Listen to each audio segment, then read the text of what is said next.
Hello and welcome to Ignited Minds. Today we are here with the Hindu newspaper analysis of 18th of July 2024.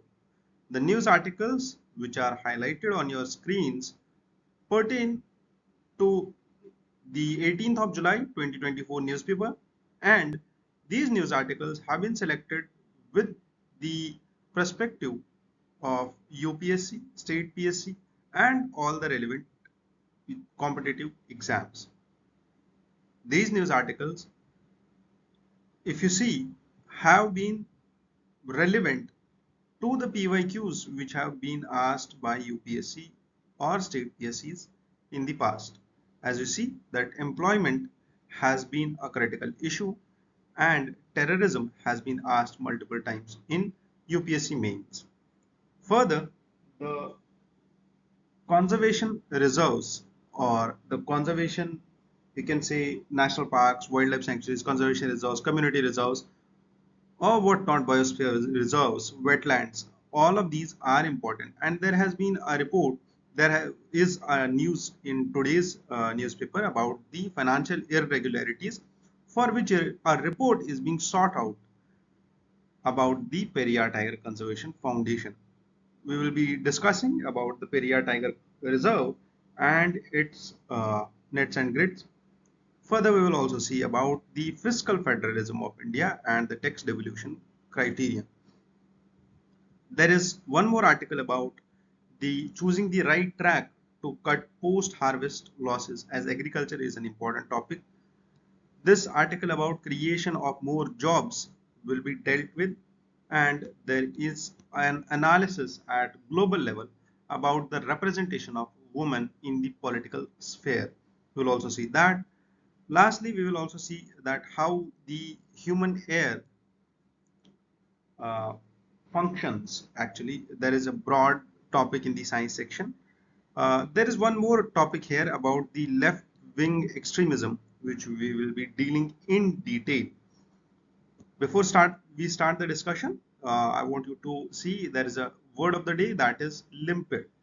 What is limpid? It means clear and bright, transmitting light, or an objective which is able to be seen through with clarity, that is transparently clear like the glass.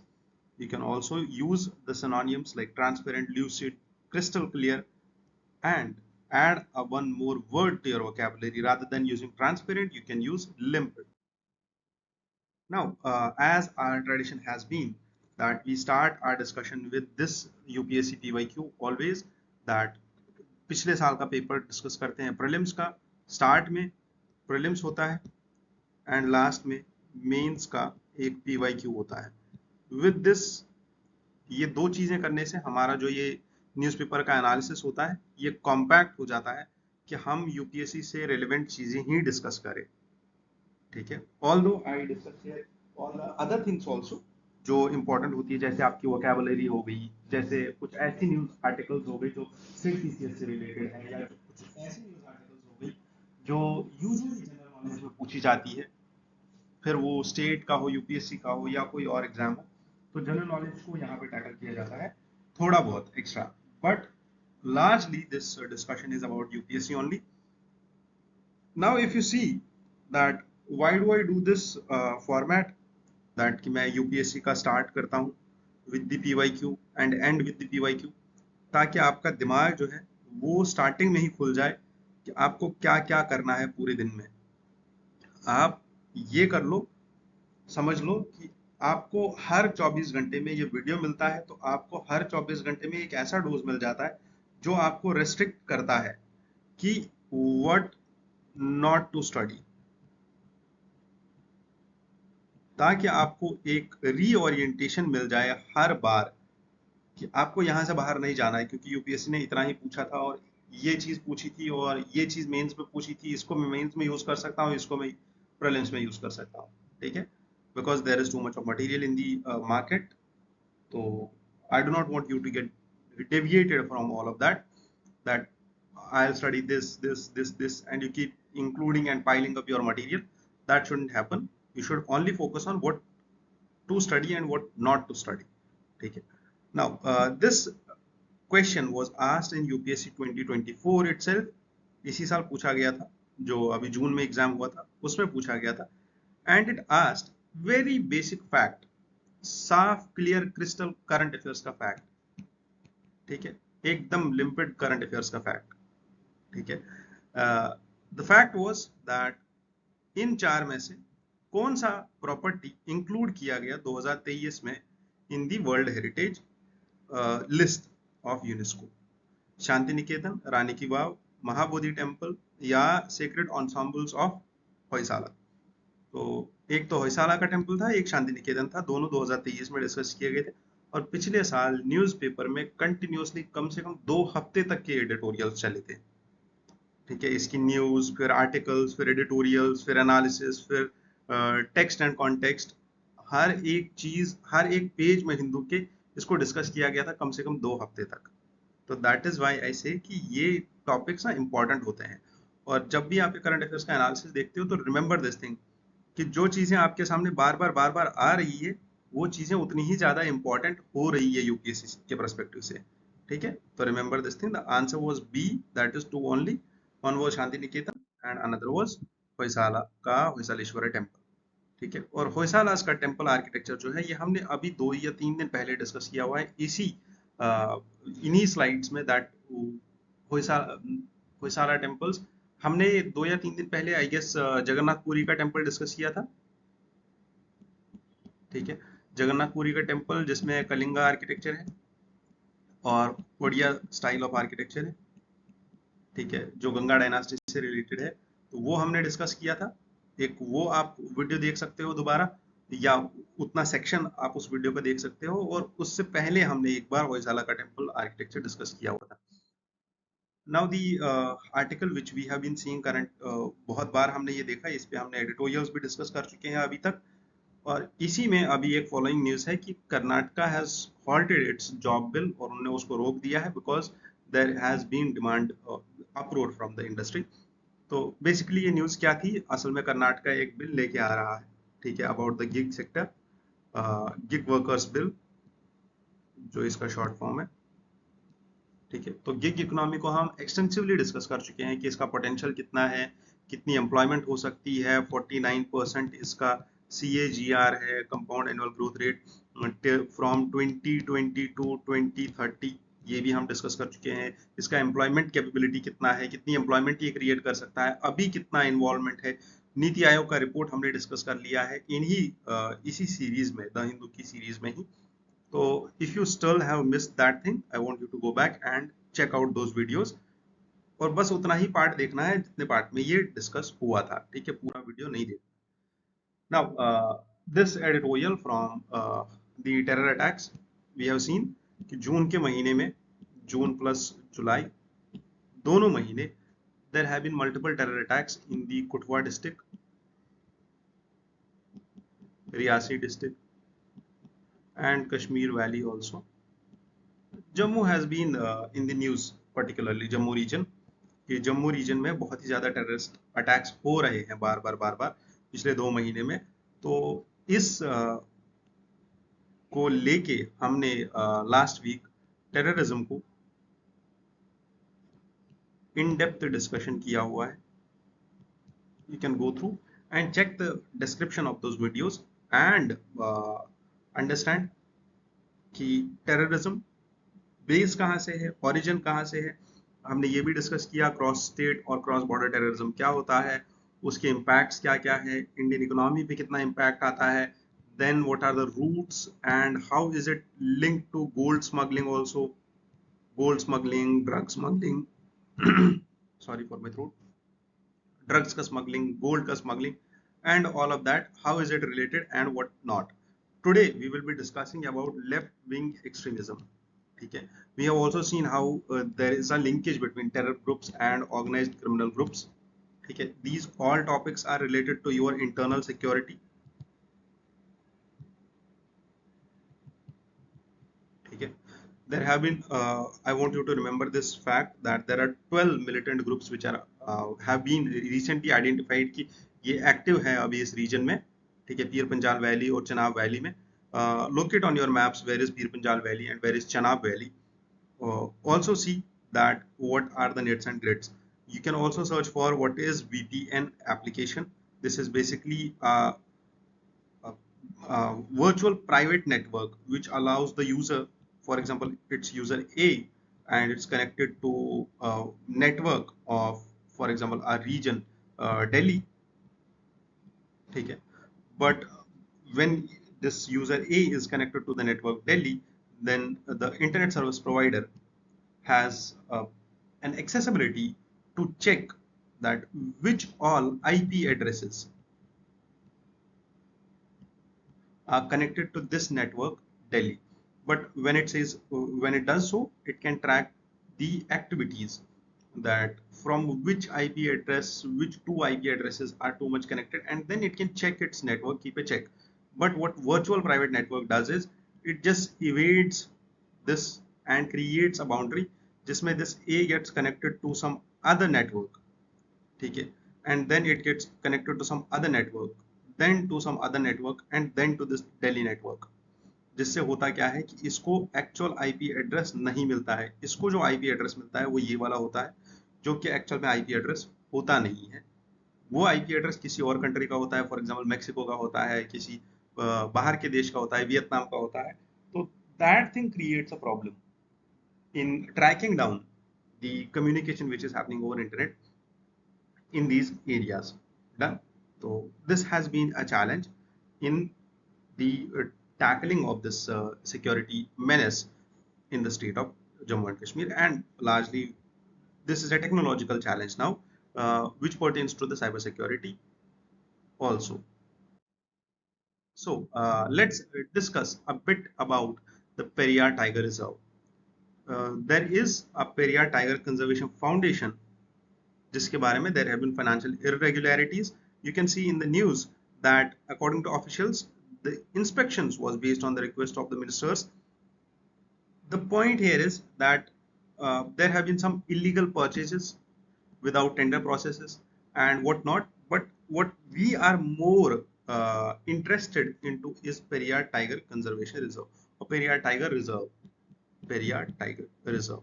ठीक है.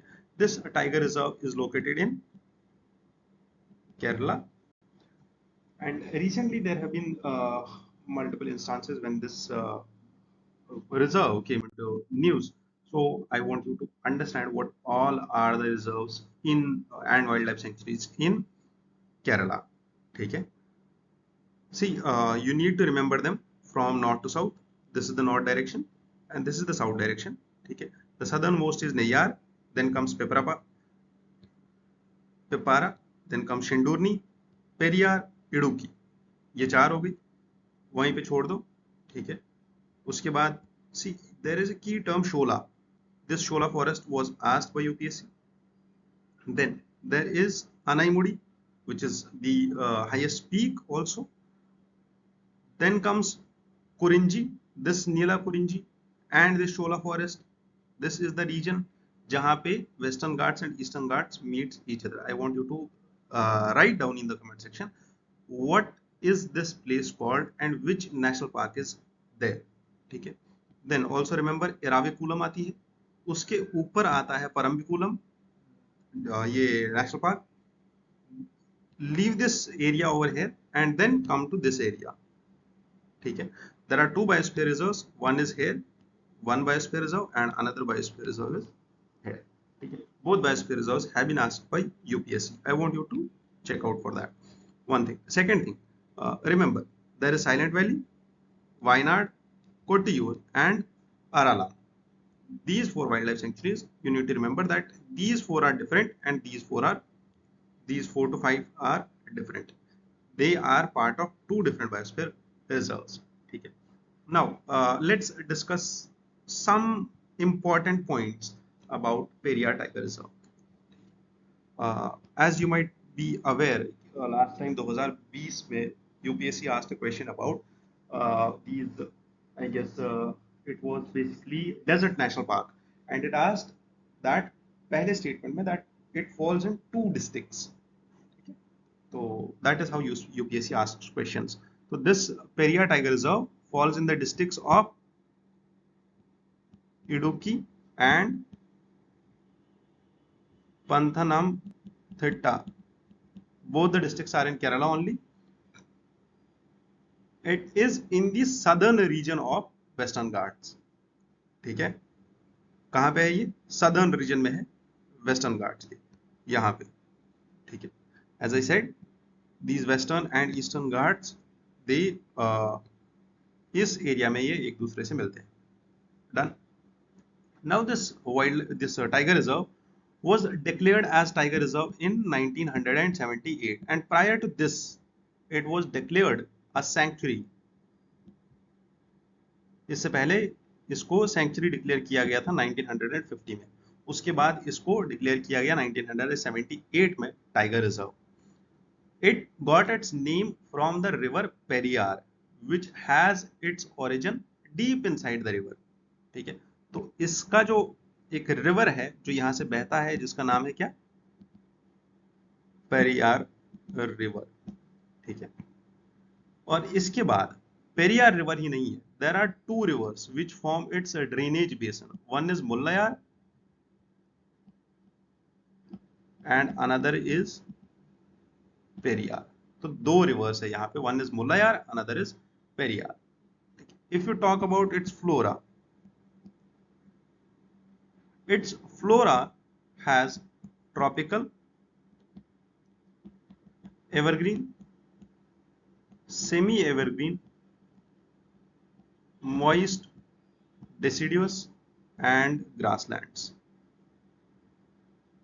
ठीक है, सो there is a probability कि शोला grasslands या शोला forest actual में है तो बस वहीं पे नीलाकुंजी है, but there is a possibility कि माइनर आपको ये हो जाए, वहां पे दिख जाए. ठीक है, next is this tiger reserve, Periyar tiger reserve has around 516 endemic species.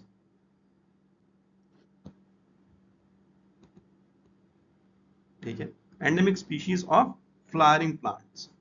It's a repository of medicinal plants, और इसमें जो ज्यादा मेडिसिनल प्लांट्स हैं they are basically like climbers, mucuna, hebernia. तो these are there. When you talk about its fauna, Periyar Tiger Reserve, it has tigers, elephants, lion-tailed macaque, nilgiri,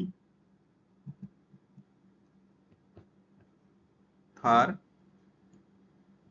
are found over here.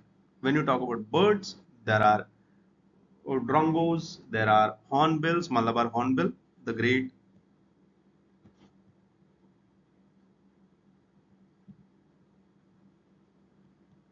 North east में भी हमारे पास एक hornbill है जिसका नाम अगर आपको पता हो तो आप लिख लीजिए, अगर नहीं पता है तो सर्च कर लीजिए. Great Indian hornbill. reptiles, there are python, there are cobras and whatnot.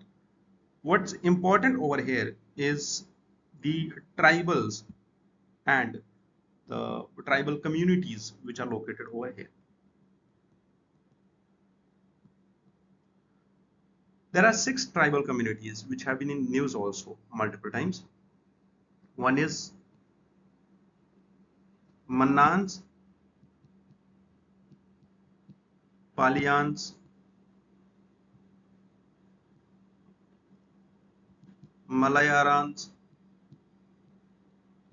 Malapandarams, Uralis and Uladans.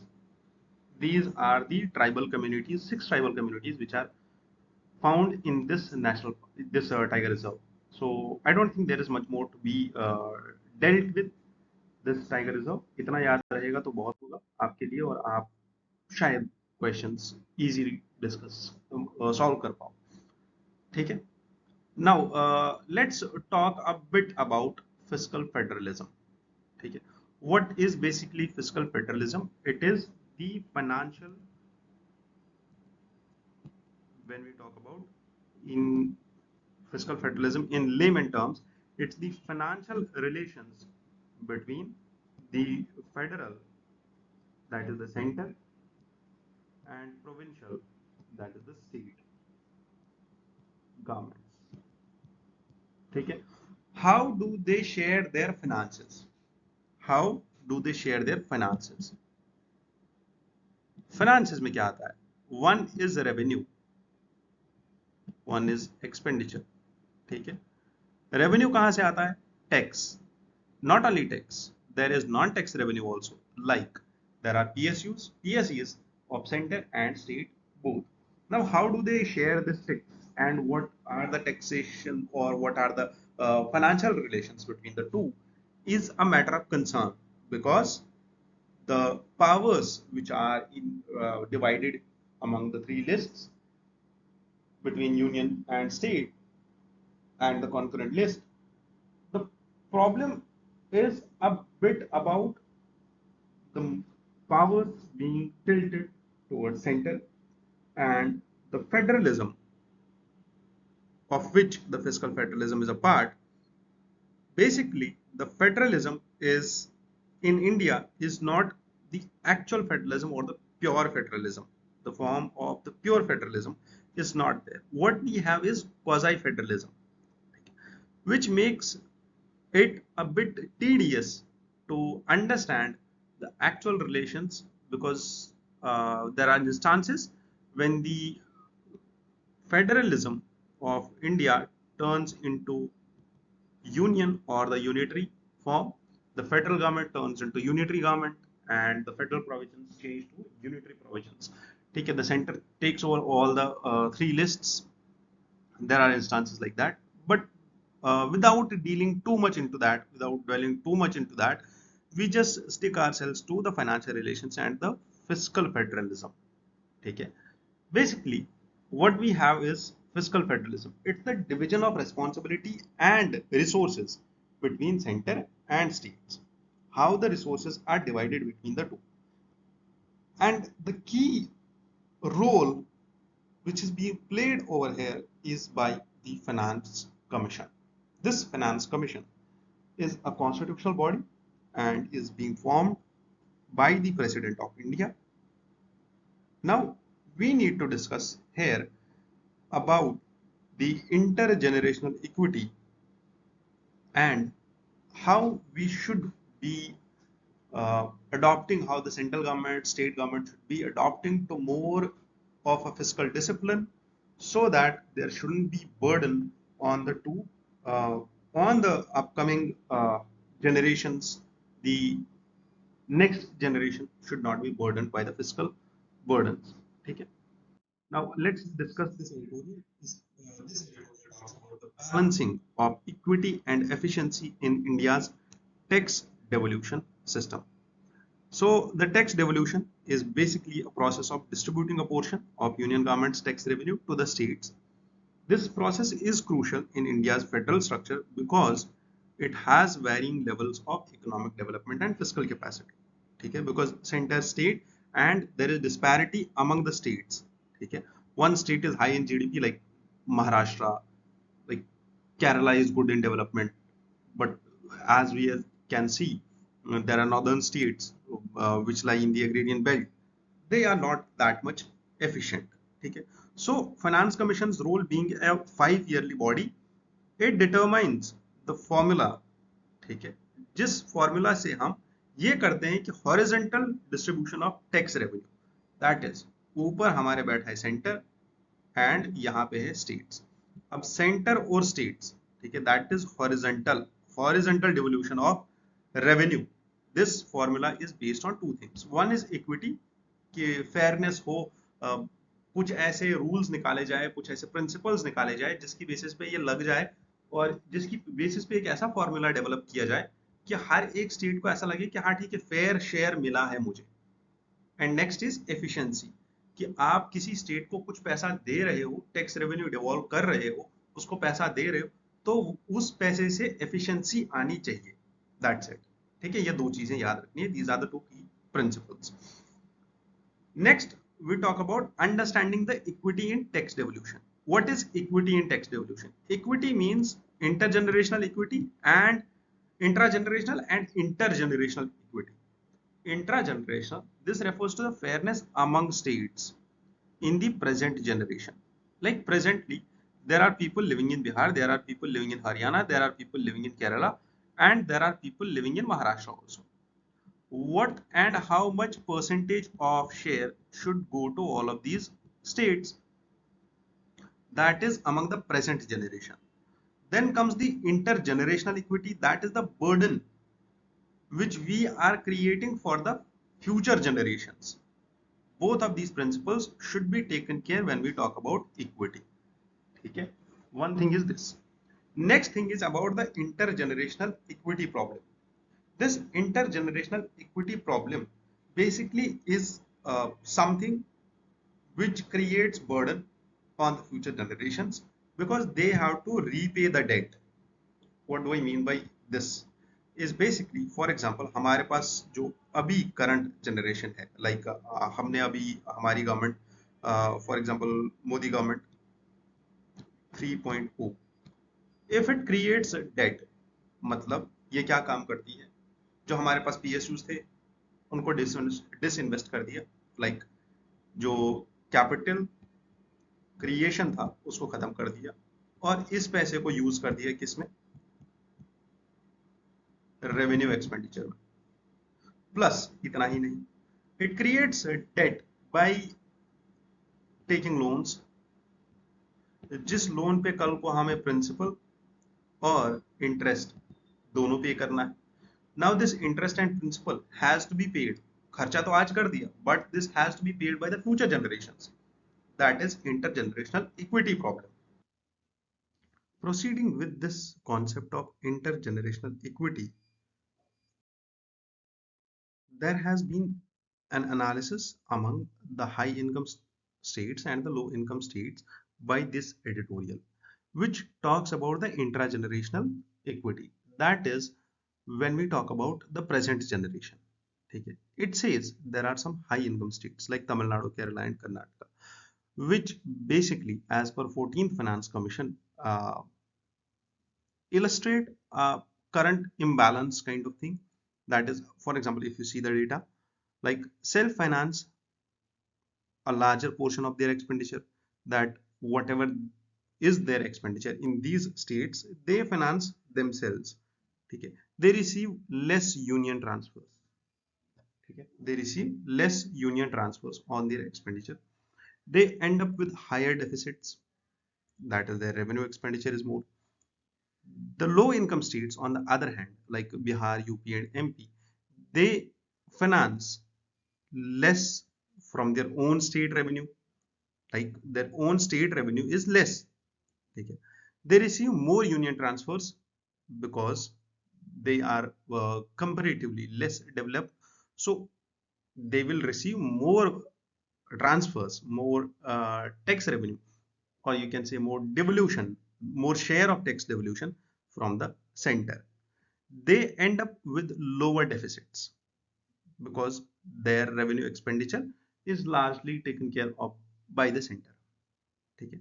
This distribution, this current distribution formula has some critiques in it. What are the critiques? इसमें problems क्या क्या है?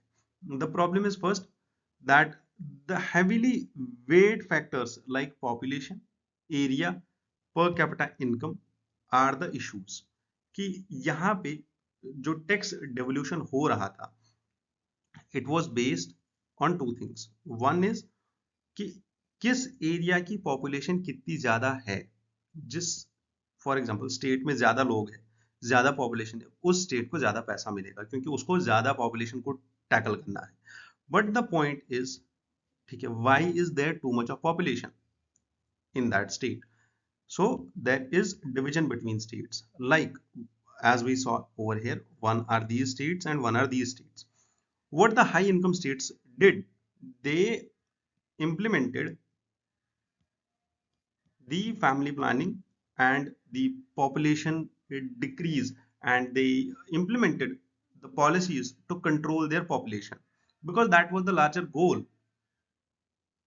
To have developed states, we need to control the population to a fixed level. Like if you talk about the fertility rate of India, it is currently 2.0, which should have been 2.1. ठीक है, basically achieved only because of the states who worked for this and implemented the policies of family control. ठीक है, one is this. Second thing is, when we talk about this formula, it should not consider then the population. If we talk about these policies, है ना, then the population criteria shouldn't have been taken care of. This population criteria shouldn't have been there. Next is per capita income. If you talk about per capita income, ये भी वहीं पे ज्यादा होगा जहां population कम होगी और जो लोग ऑलरेडी डेवलपमेंटल प्रोसेस में, इंडस्ट्रीज में, इंफ्रास्ट्रक्चर में इन्वेस्ट कर चुके हैं, ठीक है, जो लोग कैपिटल एक्सपेंडिचर कर रहे हैं बहुत टाइम से, उन्हीं लोगों के पास अभी पर कैपिटा इनकम ज्यादा होगा, और उनकी पॉपुलेशन कम अगर हुई तो उनका पर कैपिटा इनकम ज्यादा होगा. But when we talk about those states who haven't implemented the measures earlier, so here we come to conclusion, like one is A, another is B. A is a good student, B is not a good student. For example, A is a person जो याद भी कर लेता है सब कुछ, जो homework भी करता है, ठीक है, जो सारे टास्क भी करता है, जिसके पास सारे क्वेश्चन भी है, वो टेस्ट भी देता है, ठीक है, वो प्रीलिम्स के टेस्ट भी देता है, मेंस के टेस्ट भी देता है, सब कुछ करता है, ठीक है. और बी जो है वो कुछ भी नहीं कर रहा है, वो मस्ती कर रहा है और उधर इधर जा रहा है, वो पार्टी कर रहा है, वो पढ़ाई नहीं कर रहा है, ठीक है. But what we are doing is we are rewarding B more and more, and A is being discouraged when we talk about the financial devolution. तो ये बहुत ही सिंप्लीफाई करके मैंने आपको एक एग्जांपल दिया कि एक्चुअल में हो क्या रहा है, कि ए के पास जो है, ए ने सब कुछ काम कर दिया, उसने इम्प्लीमेंट भी कर दिया पॉलिसीज, उसने सब कुछ किया, जो भी सेंट्रल लेवल पे पॉलिसीज बनी, स्टेट लेवल पे पॉलिसीज बनी, जो ब्रॉड ऑब्जेक्टिव्स थे नेशनल नेशनल ग्रोथ की, वो सब ए ने कर दिए, बट रिवॉर्ड जो है सारा वो बी को मिल रहा है. That is the problem which is creating a rift between the two states. Now, what should we do to improve this situation? This editorial gives us some of the recommendations, that we should more be vigilant about the fiscal variables, and we should talk about these fiscal variables in the devolution criteria. There should be given more weight to efficiency indicators, that which state is more efficient in terms of implementing the policies, ठीक है. This efficiency should get more weightage, ठीक है. Next is like for example, there is one of the term of reference into the 16th Finance Commission is, ठीक है, it is basically about the preparedness of disaster management, ठीक है, or disaster management preparedness you call it, कि how much prepared is the state for the disasters to handle them. One is this, ठीक है. तो the more it is prepared means the more efficient the state is. Okay. So these kinds of indicators should be there. For example, efficiency indicator should be education. Okay. That the more gross enrollment ratio is there on the state, the more empowered the state is, and the more funds are given to the state accordingly. Okay. One thing. So these should be the parameters. Now the second thing is, what are the challenges in implementing such things? One is finding the right balance that does not overlie the disadvantage and less developed states, because there shouldn't be disadvantages with respect to the disadvantaged states or the less developed states. They should not be disadvantaged, ठीक है, over the implementation of such reforms, ठीक है, कि वो और ज्यादा पीछे चले जाए, वो और ज्यादा मेजर्स ना ले, वो और ज्यादा पॉपुलेशन बढ़ा दे, ऐसा नहीं होना चाहिए, ठीक है. We should also ensure that the new system doesn't conflict with the state's fiscal responsibility acts. That is, fiscal responsibility acts like fiscal deficit control में रखना है, ठीक है. The fiscal discipline in terms of borrowings should not be breached, ठीक है. Such are the challenges. Now once we are done with all of this, I want you to revise with me the Finance Commission. Finance Commission comes under Article 280. It's a quasi judicial body. It's constituted by president. Remember, not prime minister. It's constituted by president every 5th year. ठीक है, हर 5 साल के बाद इसको बनाया जाता है. This finance commission is formed to define the financial relations. It makes recommendations of 3 things. ठीक है, 3 चीजों पे रिकमेंडेशन देता है. One is share of divisible pool of government taxes. Pool of government taxes. One is this. Another is the grants made by the union government. ठीक है, जो grants union government से आती है सेंट्रल गवर्नमेंट के पास. And the third is the grants or other grants which are given to states and local governments.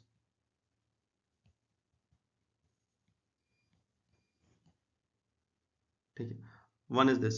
And it also recommends, these are the 3 recommendations which it makes. It also recommends the reforms which should be brought in to amplify and to ensure better financial resources for urban local bodies and panchayati raj institutions. ठीक है, so when we talk about India's fiscal federalism and its associated challenges, we already have discussed all of it.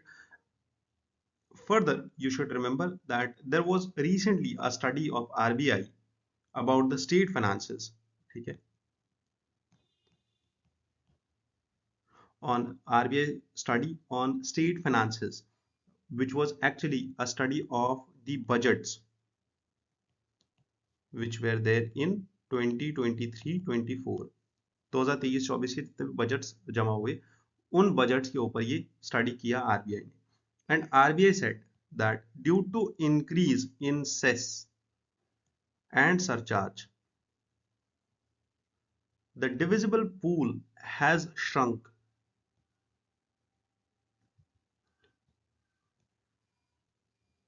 Divisible pool has shrunk to 88.6%. What do we mean by this? Bus open your ears, open your eyes and understand this thing. For example, there is this population of India, 100 people, and there are 10 subjects over which tax can be laid. Okay, this is the thing. Now what center is doing, that they are just decreasing the items and the taxation revenue which is coming through this route. There are 2 things. One is tax. ठीक है, another is tax on tax, which is called as cess. ठीक है, and one more thing is there, surcharge. ठीक है, these 2 things are not to be shared with center. What finance commission deals with is this tax revenue only. ये finance commission का काम है. जो बाकी इससे ऊपर टैक्स रेवेन्यू, जो बाकी इससे ऊपर रेवेन्यू आ रहा है सेंट्रल गवर्नमेंट के पास, उसके साथ कोई लेना देना नहीं है फाइनेंस कमीशन का. तो फाइनेंस कमीशन का काम यहाँ पे खत्म होता है. जब फाइनेंस कमीशन का काम यहाँ पे खत्म हुआ, union government what it is doing over the past few years, that ये वाला जो रेवेन्यू है इसको कम कर रहे हैं. और यहाँ पे जो अमाउंट था जो आ रहा था वो भी कम हो रहा है. लॉजिकली आइटम्स ही कम हो रहे हैं तो वो लॉजिकली कम हो रहा है. What it is doing is it's increasing cess and surcharge, क्योंकि ये वाला पार्ट जो है वो आपको सेंटर के स्टेट्स के साथ शेयर ही नहीं करना है. और यहां से इनकम जो सेंटर के पास आ रही है वो ज्यादा है, not more than that, but हाँ ठीक है इंक्रीज हो रही है. और इसकी वजह से जो डिविजिबल पूल है वो और ज्यादा नीचे जा रहा है. ठीक है, जो कि 2011-12 में इट वाज 88%, अभी it's only 78.9%. this divisible pool of taxes, it's just 78.9% now. There is a 10 percentage point decrease in this. ठीक है, तो understand the broad idea and understand how this works. ठीक है, Rest, if you have still any doubt about this text devolution, you can contact me and we will discuss it later. Next important thing is about the post-harvest losses. See, agriculture is basically a tedious thing. ठीक है, that is why पिछले 75 साल से हम लोग कुछ चीजें implement कर रहे हैं, बहुत सारा काम कर रहे हैं, या 75 साल छोड़ दो, मैं बोल रहा हूँ जब से ह्यूमन इवोल्यूशन हुआ, जब से एग्रीकल्चर का डेवलपमेंट हुआ नियोलिथिक टाइम से लेके आज तक, ठीक है, ले लो टाइम, तब से लेके आज तक एग्रीकल्चर चल रहा है, बट इतना टीडियस चीज है ये कि आप सोच भी नहीं सकते हो कि इसमें कितनी ज्यादा नेट्स एंड ग्रेड्स है, ठीक है। If you talk about it in this terms कि सदियों से चलता आ रहा है और अभी भी हमें इसमें रिफॉर्म्स लेके आने हैं, तो understand how much important it is and how much tedious it is to handle this. Now, just to simplify this thing, this agriculture, ठीक है, agriculture is not only about produce, ठीक है, what we are doing is two things. One is to increase productivity, कि ज्यादा productivity हो, और दूसरा is to increase quality, ठीक है। Once we do this, we increase the productivity and we increase the quality of the products of agriculture. What we face is that there are perishables, ठीक है, but before we do this, what are the issues? There are backward linkages and there are forward linkages, ठीक है। Two things with agriculture, ये आपका flow chart तैयार हो गया, ऐसे यूज करना, ठीक है, इसी फ्लो चार्ट को ऐसे ही बना के यूज कर लेना। One is backward linkage, another is forward linkage. Backward linkage मतलब inputs, what we should do in agriculture so that our productivity quality increases, the farmer income increases, one thing. Second thing is, once we do this, है ना, we produce more, we increase productivity and we increase the quality. The next thing is the forward linkage, that is market, that is storage, that is supply chain, ठीक है, ये सब चीजें। Now the point is कि once we increase the agricultural productivity, where should we do it? What to do with that product now? वहां पे market होना चाहिए, अच्छा प्राइस आना चाहिए, तब जाके इनकम बढ़ेगी, इनकम बढ़ेगी तभी जाके वो ज्यादा इनपुट्स लगा पाएगा, मशीनरी लेके आएगा, टेक्नोलॉजी अपने खेत में लगाएगा, जब उसके पास प्राइस होगा, जब उसके पास पैसा आएगा। पैसा नहीं आएगा, उसके पास जो उसने फॉर एग्जाम्पल मटर उगाया, उसने टमाटर उगाया, उसने प्याज उगाया, वो 10 दिन में सड़ गया, तो उसके बाद क्या करेगा वो उसका, है ना। So there should be backward linkages and forward linkages both. This editorial talks about the post harvest losses, कि ये हार्वेस्ट करने के बाद जो लॉस हो रहा है उसका क्या करें, ठीक है। ये बोल ही नहीं रहा है प्रोडक्टिविटी और क्वालिटी तक आते आते कि ये सब चीजें इंक्रीज कैसे करें, ये बोल रहा है इसके बाद जो हो रहा है उसका क्या करें। And this editorial is written by two well read persons, ठीक है, अच्छे पोस्ट पे है ये दोनों।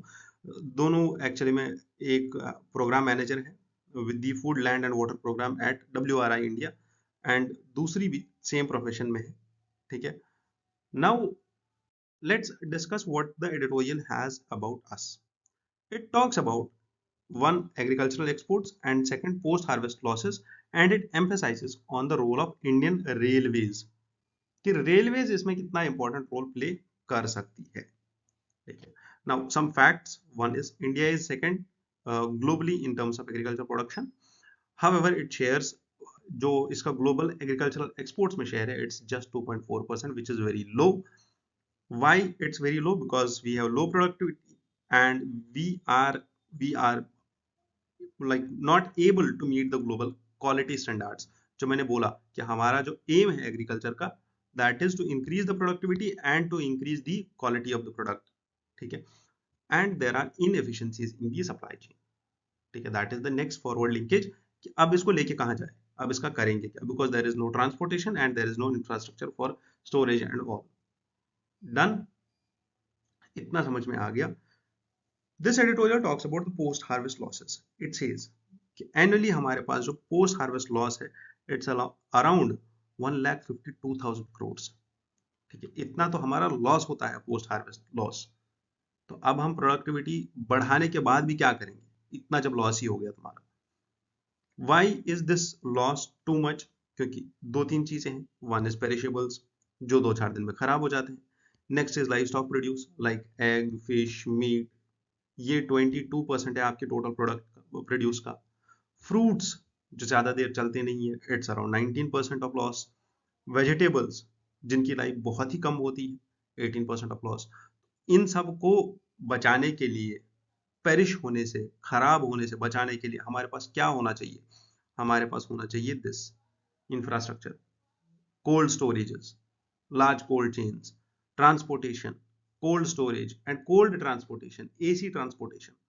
ठीक है, और उससे क्या होगा, न्यूट्रिएंट लॉस नहीं होगा इन सब्जियों में। See there is not only this thing कि सब्जियां खराब हो रही है, नहीं, इट्स सेड कि एक प्लांट है, फॉर एग्जांपल स्पिनच, और ये खेत में लगा हुआ है, ठीक है, फार्म में है। इसको आपकी प्लेट तक आते आते इसका 80% न्यूट्रिशन लॉस हो जाता है। तो अब अगर ये खराब हुए बगैर आपके प्लेट तक आ भी गया, पका वका के सब कुछ आप खा रहे हो, तब भी आप समझ लो जो आप खेत से निकाल के खा सकते थे और जो आपके प्लेट में आ रहा है, 80% of the nutrition is lost. Understand this thing, these are key facts. ठीक है, तो that is the importance of agriculture. इसीलिए मैं बोल रहा हूँ ना कि नियोलिथिक टाइम से अभी तक हम एग्रीकल्चर में ही है, और अभी भी रिफॉर्म्स लेके आने हैं, अभी भी हम उसको बेटर करने की कोशिश कर रहे हैं। ठीक है, तो understand this thing. Second thing is, और the third thing is that during the export of perishables, जब आप एक्सपोर्ट कर रहे हो तो 90% फूड तो वहां पे लॉस्ट हो रहा है, mainly at the import country stage. ठीक है, जब वो वहां पहुंच जाता है तो उसके बाद खराब होने लगता है। So what are the challenges? The challenges are basically for small and marginal farmers. One is 86% of the Indian farmers are small and marginal farmers because they cannot produce in large quantity. अब उनके पास बड़ा farm नहीं है, तो वो ज्यादा implements भी use नहीं करते हैं, वो ज्यादा इनपुट्स भी यूज नहीं करते हैं, तो वो अभी भी ट्रेडिशनल तरीके पे ही फार्मिंग कर रहे हैं, जिसकी वजह से उनका प्रोडक्टिविटी भी नहीं बढ़ेगा और उनका प्रोडक्शन भी नहीं बढ़ेगा और उनकी क्वालिटी भी नहीं बढ़ेगी। Why are they struggling so much? Because they are on the small scale. Their market connectivity is very less. वो नहीं market connected है. These factors contribute to more post-harvest losses. Now, how railways can help us in achieving this? Because if you see, Indian railways primarily earn around 75% of its earnings from freight transport. ठीक है, ये मालगाड़ी से ही ज्यादा पैसा बना रही है, बजाय इसके कि ये सवारी गाड़ी से ज्यादा पैसा बना पाए। Food corporation of India relies on railways for moving 90% of the food grains. ठीक है, food corporation of India, FCI, जो प्रोक्योर करता है एमएसपी पीडीएस के लिए, वो 90% अपना जितना भी सामान प्रोक्योर कर रहा है अपने स्टॉक्स, अपने गोडाउन्स में डाल रहा है, it's basically with the help of railways. And 97% of the fruits and vegetables, they are currently being transported by road. What?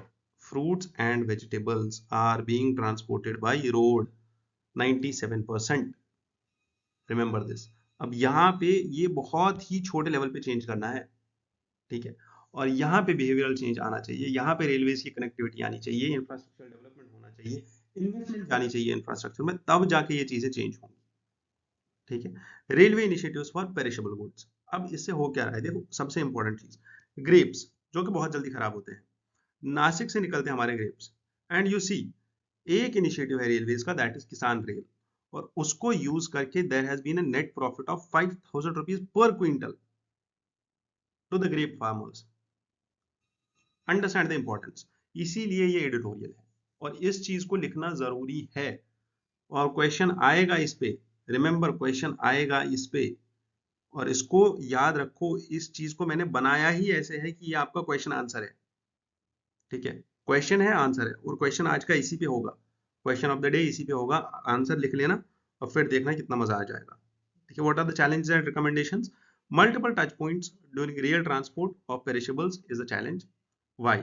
क्योंकि रेलवेज में जो सामान आ रहा है, जो एग्रीकल्चर प्रोक्योरमेंट हो रही है, या जो एग्रीकल्चर प्रोड्यूस रेलवेज के थ्रू ट्रांसपोर्ट हो रहा है थ्रू दिस फ्रेट, हो क्या रहा है, रेलगाड़ी भी बहुत सारी जगहों पे, बहुत सारे स्टेशन पे रुक रही है।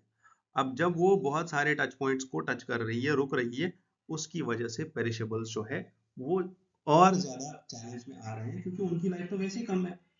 अब वो रुक रही है, हॉट टेम्परेचर है, ह्यूमिड टेम्परेचर है, तो वहां पे फंगस वगैरह और डिकम्पोजिशन की चांसेस ज्यादा हो जाते हैं। So what are the recommendations for this? As I said, one is temperature controlled wagons, another is establishment of rail side facilities for safe cargo handling, third is the streamlining loading and unloading process, fourth is to address the staffing shortage through recruitment and proper training. The next was about the environmental benefits. What we can do by introducing more railway and by introducing better or greener railways is we can generate 80% less CO2, और ये हमें help करेगा किसमें? 2070 के target में, that is net zero. ठीक है, तो ये एडिटोरियल इतना इंपॉर्टेंट था, इसीलिए मैंने इसको डिस्कस किया इतने ज्यादा डिटेल।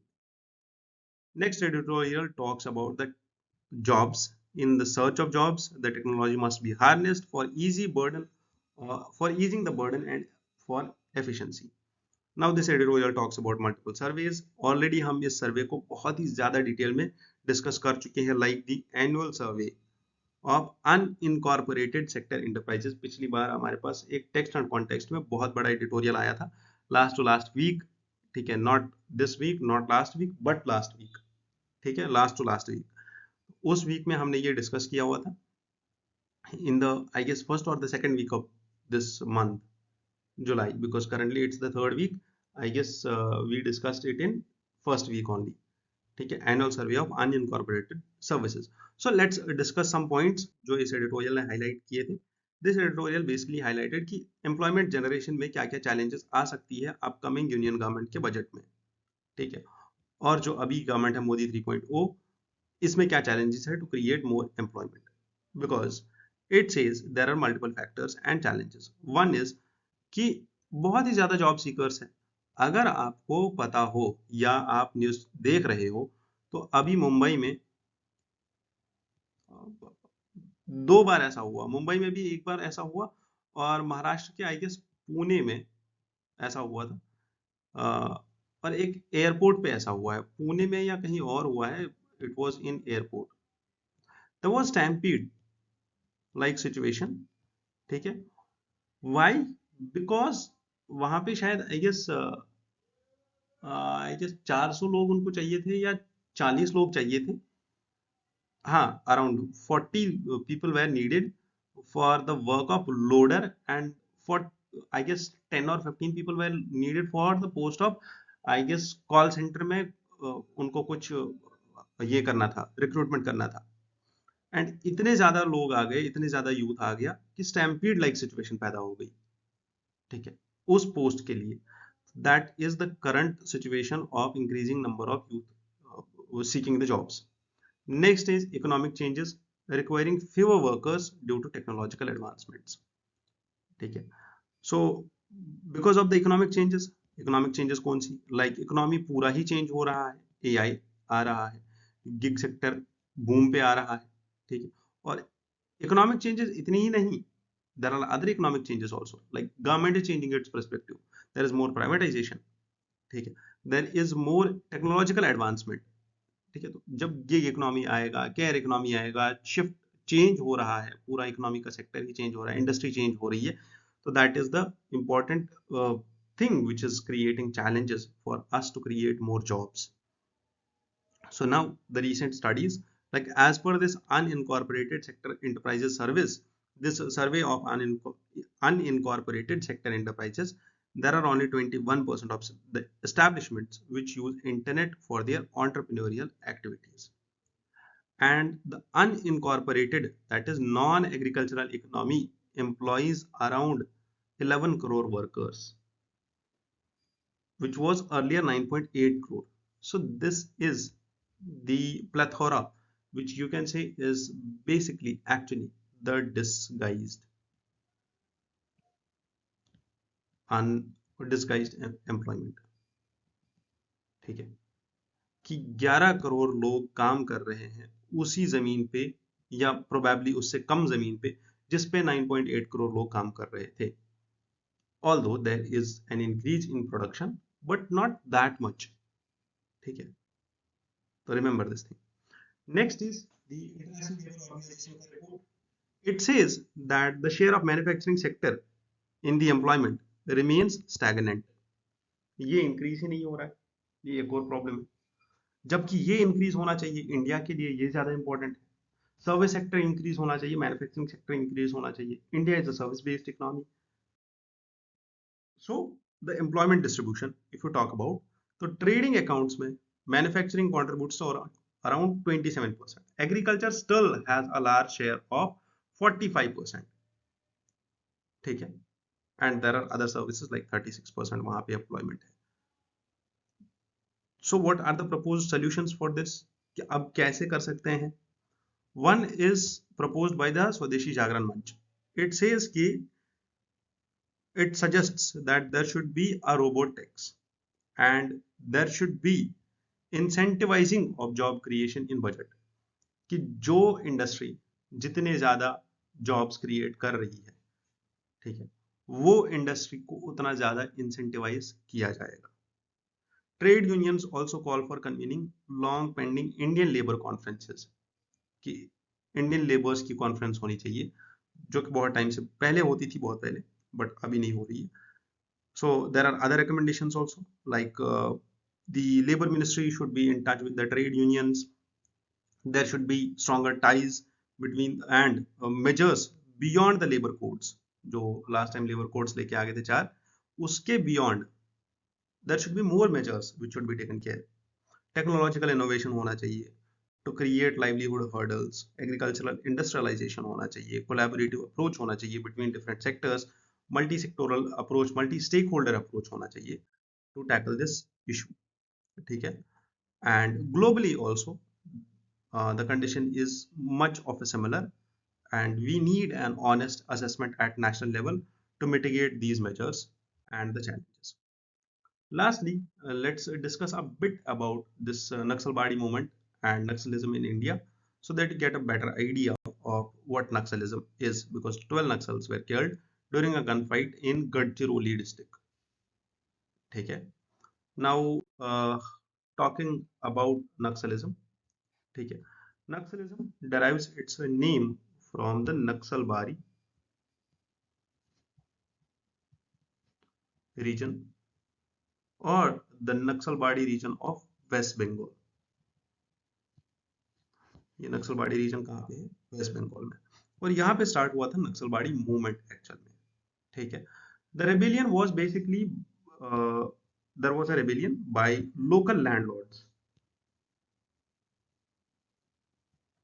ठीक है, this local landlords, these local landlords basically had land disputes।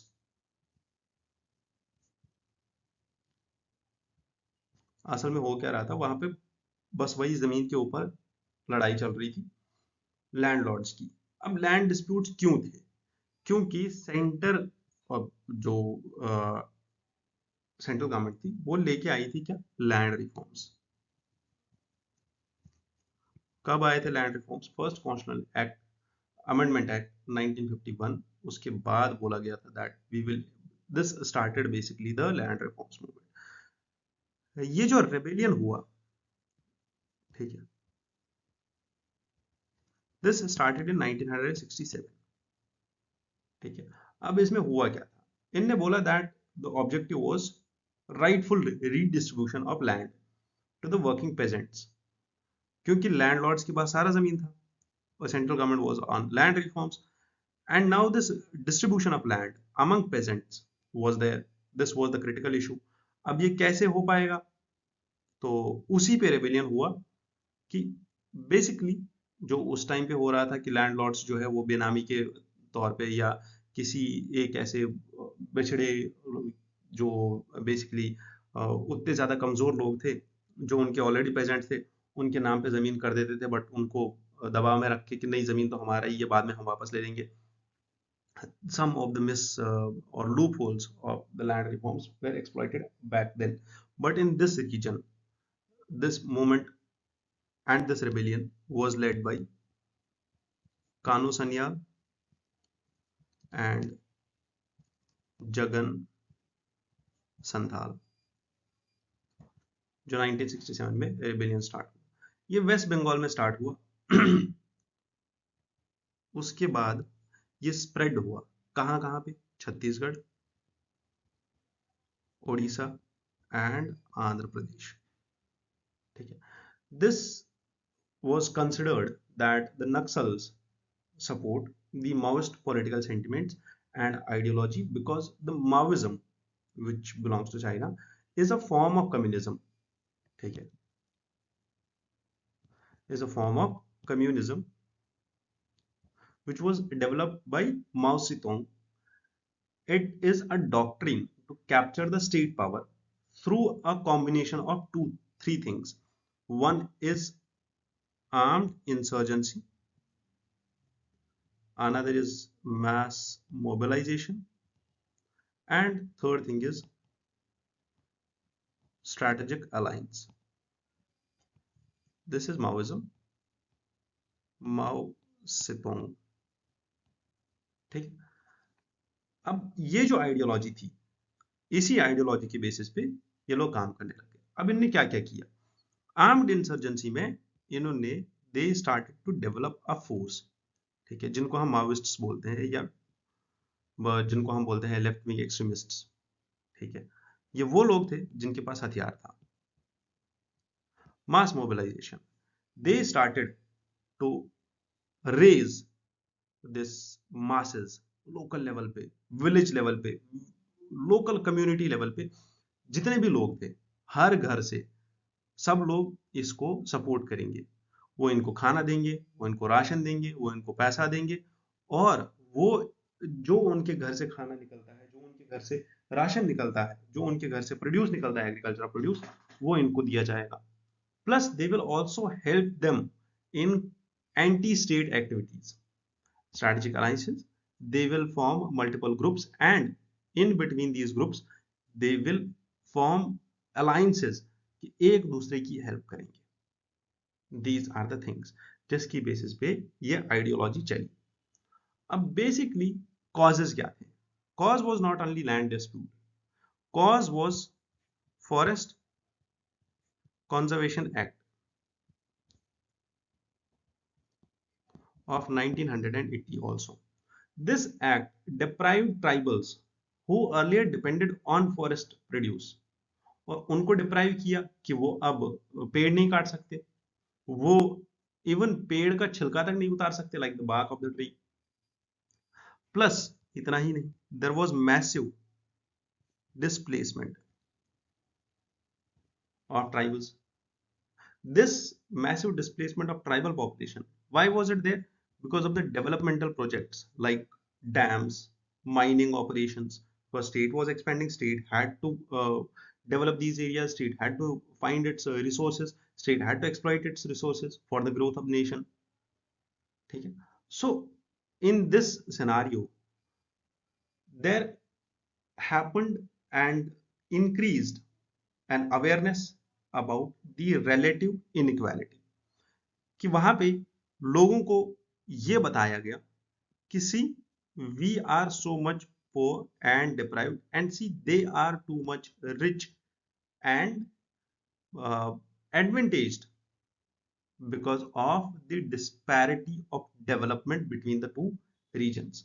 One are those regions which are non-tribal regions, one are those regions which are tribal regions, and this ideology helped in mass mobilization. And due to these gaps in the socio-economic system of the country, they used and developed a massive campaign, a massive sport for themselves to sustain the movement till this date. और अभी तक ये चल रही है 1967 से। Besides this thing that our state, our nation has got too much of resources, but this thing is still surviving. Why?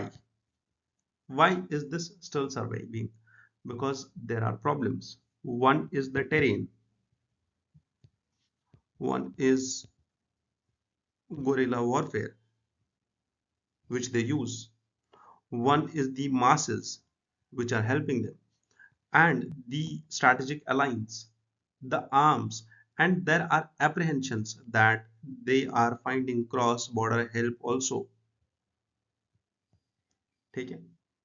So these are the issues that this movement is still surviving. However, there have been some government steps which were taken in such scenario. One was like Operation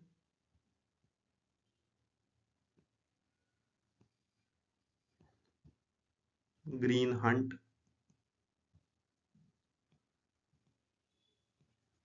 One was Operation Green Hunt, which was started in 2010 for massive deployment of the security forces. Because of this Operation Green Hunt, we were able to decrease the number of districts which were affected by Naxalism from 223 to 90 only in 9 years. There is this rehabilitation policy, relief and rehab policy, which is working to bring Naxalites back to the mainstream. Okay. There is aspirational district program which was launched in 2018 for these districts to be in more attention and concentration of government so that they will be developed more. These are less developed regions. I want you to remember that there is a particular force like greyhounds which was developed in the state of Andhra Pradesh जो आप अपने answer में coat कर सकते हो. This is a special force to deal with the Naxals. ठीक है, local police also got intermingled and they developed this force greyhounds. Why? To understand the terrain, to have particular trainings in guerrilla warfare, and to be so much vigilant and understand the typical warfare which they are involved in, and then move forward to tackle the menace of Naxalism. Lastly, there is an editorial about the women representation and their political representation. Out of this editorial, I took some of the points which are important, and these are the facts points so that you quote them in your answers. One is UK का जो recent election था, there are 40% of the women MPs. South Africa में there are around 45% women representation. United States has around 29% of the women. New Zealand was the first to grant universal women suffrage in 1893. UK granted women right to vote in 1928, and USA granted equal voting rights in 1920. Okay. These are some of the facts which you can use. While as if we talk about India's situation, India provided voting rights to women in 1952 only. Women's representation, like the universal franchise after 1952, to women in its first general election. Women's representation in Lok Sabha has been low from 5.5 to 10% to 14% in the 18th Lok Sabha. State legislative assemblies have been even poorer of around 9% representation only. The global comparison says that Sweden leads in the form of the political representation of women in the parliamentary houses, while as US has 29% and Pakistan has 16%. India has less than all of these. The quota and the reservations, 106th Constitutional Amendment Act जो आया था अभी, which talked about 1/3 reservation of women in the Lok Sabha. This too talks about only 33% of women reservation, and where is 46% of women reservation of Sweden. ठीक है. Although this is a law which is very much appreciated all across the nation, some parties like DMK in Tamil Nadu have voluntary quotas for women candidates, and Congress has also been saying the same thing. So as of now, the current status is that India is ranked at 143 among the countries in monthly ranking of women in national parliament, which is published by the Inter-Parliamentary Union. These are some of the facts regarding women and their parliamentary representation, political representation at global level, national level, and state level. Remember these facts, take out 4 to 5 facts out of these 2 slides and keep them in your notes. Lastly, there is this editorial, and uh, I read this editorial. This is too much in detail about the anatomy of air, human air. You just need to understand that there was a study done by all of these people, and they talk about 1600 sensory hair cells in the cochlea of hair, which arranged like a staircase from shortest to tallest, and how the stereocilia uh, functions in the human air. ठीक है, they convert the sound vibrations into electrical signals, ठीक है, and then they go to brain, and brain decodes them, and how they protect, how this stereocilia protects by stiffening and reducing the movement of the this sensory hair cells to protect itself from the loud sounds. These are the studies. These were the main points, most of the important points which I could derive from this editorial. Rest you can go through it also. Lastly, there is the UPSC PYQ from 2023 GS1 mains, and this was a geography question which talks about a mix of geography and environment, the factors which are responsible for diversity of national vegetation in India. It also asks the students to assess the significance of wildlife sanctuaries in rainforest regions of India. First, you need to identify and then discuss the factors which are responsible for diversity of natural vegetation. When you are asked for identification, so you need to draw a map also, okay, of India. Sorry, I am too much bad into this. You need to also draw a map of India, and then you need to identify these areas where there is diversity of natural vegetation, like the Himalayan mountains, like the northeast, like the western Ghats and eastern Ghats, where there is diversity. And then you need to discuss the factors which are responsible for this diversity, like the monsoon, like the polar forests, like the northeast, the winds, the monsoon winds, the southeast monsoon, then also the Himalayas. What are the key factors which are responsible for the diversity over there? Then also you need to assess the significance of national park or wildlife sanctuaries or the regions, like for example Corbett over here. For example, you can say Arunachal में Dibang, the Patkai biosphere reserve, I don't remember the name, जो अभी हमने western Ghats में देखे, पेपरापारा. We also see Periyar Tiger Reserve. We also saw the Nilgiri Biosphere Tiger Reserve, Nilgiri Biosphere Reserve. We also saw different, simply Pearl. You can see Dandakarnia region over here. We can talk about all of these in detail. So three things are there. One is identification, another is discussing the responsible factors, and lastly the significance of these wildlife sanctuaries. Okay. You will see that in this editorial there is a detailed discussion about all of these. First, it's physiographic factors of like, for example, I am giving you one just example like altitude. So Kerala mein in the upper reaches there are temperate shola forests.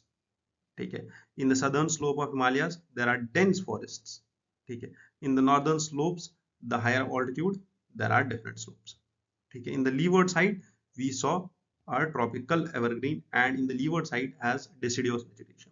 So go through this slide and the next slide and the next slide for the entire discussion. Like minor forests produce honey, medicinal plants. Arogya pacha found for cancer treatment in Nayar Wildlife Sanctuary. Remember these points, ठीक है, ऐसे ही points लिखने और ऐसी ही examples देनी है. With this I wish you all the best. Thank you for joining in here, listening to this well crafted discussion about the newspaper. ठीक है, I hope you enjoyed it. Thank you once again.